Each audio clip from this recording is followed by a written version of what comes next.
Hi అండి, అందరూ ఎలా ఉన్నారు? ఈవినింగ్ ఏమైనా స్నాక్ తినాలనిపిస్తే ఇలా చాలా ఈజీగా సింపుల్గా కారం తొనలు చేయండి. చాలా సింపుల్ అండ్ ఎక్కువ పని కూడా ఉండదు, ఈజీగా అయిపోతుంది, టేస్ట్ కూడా ఉంటాయి. సో దీనికి కావాల్సిన పదార్థాలు ఎలా ప్రిపేర్ చేసుకోవాలో చూసేద్దాం రండి. ముందు ఒక గిన్నె తీసుకొని అందులో ఒక బౌల్ మైదా పిండి తీసుకోవాలి. అదే బౌల్లో ఒక పావు గిన్నె నెయ్యి తీసుకోవాలి, లేదా ఇలా విడిగా వేసుకుంటే 5 to 6 టేబుల్ స్పూన్ నెయ్యి యాడ్ చేసుకోవాలి. ఒక కప్పు పిండికి ఒక పావు టేబుల్ స్పూన్ సాల్ట్ వేసుకోవాలి. మీరు తీసుకున్న క్వాంటిటీని బట్టి నెయ్యి అయినా సాల్ట్ అయినా వేసుకోవాలి. సో నెయ్యి మనం ఎంత ఎక్కువ వేసుకుంటే మనకి కారం తొనలు అనేవి అంత క్రిస్పీగా వస్తాయి. సో ఆ నెయ్యి మొత్తం మైదాకి బాగా మిక్స్ అయ్యేలాగా, లైక్ బ్రెడ్ క్రమ్స్ ఉంటాయి కదా, సో అలా మిక్స్ చేసుకోవాలి. చూసారు కదా, మనకి నెయ్యినైతే బాగా మిక్స్ చేశాను. ఇలా మిక్స్ చేసిన తర్వాత కొంచెంగా వాటర్ యాడ్ చేసుకుంటూ చపాతీ పిండిలాగా మనం ముద్ద ప్రిపేర్ చేసుకోవాలి. చాలా ఈజీ అండ్ సింపుల్గా చేసుకోవచ్చండి. ఒకసారి మీరు కూడా మీ ఇంట్లో ట్రై చేసి మీకు ఎలా వచ్చిందో కామెంట్లో కామెంట్ చేయండి. సో ముద్దగా అయిన తర్వాత అందులో ఒక హాఫ్ టేబుల్ స్పూన్ నెయ్యి వేసుకొని మూత పెట్టి ఒక 10 minutes పక్కన పెట్టుకోవాలండి. అప్పుడు మనకి చాలా క్రిస్పీగా వస్తాయి కారం తొనలు. సో ఒక 10 minutes అయితే మూత పెట్టేసి పక్కన పెట్టుకుందాం.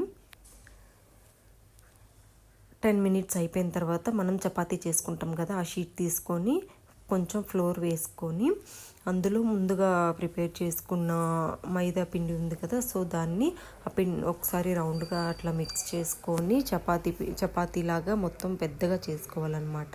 సో మనం కొంచెం ఫ్లోర్ ఎక్కువ వేయాలి, ఎందుకంటే లేకపోతే మనకి ఏంటంటే అవి అంటుకుపోయినట్టు ఉంటాయి. సో మనకి బాగా క్రిస్పీగా పొడిలాడుతూ రావాలంటే మనం ఫ్లోర్ ఎక్కువ వేసుకుంటూ చపాతీలాగా ప్రిపేర్ చేసుకోవాలన్నమాట. సో మీకు ఎంత వస్తే అంత పల్చగా చేసుకోవాలన్నమాట, ఎందుకంటే మనకి కొంచెం మందంగా ఉంటే ఏంటంటే మనకి అవి ఇక్కడ త్వరగా కుక్ అవ్వదు. సో అక్కడ మనకి మెత్తగా ఉంటాయి, క్రిస్పీగా ఉండవు. సో వీలైనంత పల్చగా మనం చపాతీని అయితే చేసుకోవాలి, ఫ్లోర్ని చల్లించుకుంటా. సో వీడియోలో చూపిస్తున్నట్టుగా ఇంత పల్చగా చేసుకోవాలన్నమాట. సో నేను వీడియోలో చూపిస్తున్నంత పల్చగా చేసుకోవాలి. అలా చేసుకున్న తర్వాత స్క్వేర్స్ లాగా కట్ చేసుకొని ఒక్కొక్క స్క్వేర్కి మధ్యలో ఒక 4 to 5 లైన్స్ అయితే వేసుకోవాలి. నేను వీడియోలో చూపిస్తున్నాను కదా, సో అలా మీకు ఎన్ని స్క్వేర్స్ అయితే వస్తాయో అన్ని స్క్వేర్స్కి అలా లైన్స్ అయితే వేసుకోవాలి. కొంచెం పెద్దగానే కట్ చేసుకోవాలి, చిన్నవి అయితే మనకి మొత్తం క్లమ్జీగా అయితే. సో ఇలా చేసుకున్న తర్వాత నేను వీడియోలో చూపిస్తున్నట్టు ఎడ్జెస్ పట్టుకొని ఒక్కొక్కటి రోల్ చేసుకుంటూ రావాలి. వీడియోలో ఎలా చూపిస్తుందో తెలుసు కదా, అలానే రోల్ చేసుకుంటూ లాస్ట్లో మనం కొంచెం అంటిస్తే కొంచెం గట్టిగా ఒత్తితే సో ఎడ్జెస్ అయితే కవర్ అయిపోతాయి. చూసారు కదా, అలా నేను వీడియోలో చూపిస్తున్నట్టుగా రావాలి. సో అలా మనం అన్నీ ప్రిపేర్ చేసుకొని నేనైతే అన్నీ ప్రిపేర్ చేశాను. ఇప్పుడు ఏం చేద్దామంటే స్టవ్ చేసి ఆయిల్ పోసి ఆయిల్ కొంచెం హీట్ అయిన తర్వాత అందులో ముందుగా ప్రిపేర్ చేసుకున్న తొనలు అయితే వేసుకుందాము. సో ఆయిల్ అయితే ఆల్మోస్ట్ హీట్ ఎక్కింది. సో ఇలా హీట్ ఎక్కిన తర్వాత ముందుగా ప్రిపేర్ చేసుకున్న తొనలన్నీ వేసి ఫ్లేమ్ని మీడియంకి అడ్జస్ట్ చేసుకోవాలి. సో ఆయిల్ అనేది బాగా హీట్ అవ్వకూడదు, ఎందుకంటే మనకి ఉడికిన చోటేమో తొందరగా ఉడుకుతాయి, కొన్ని చోట్లేమో తొందరగా ఉడకవు. సో అక్కడ మనకి క్రిస్పీగా రావు.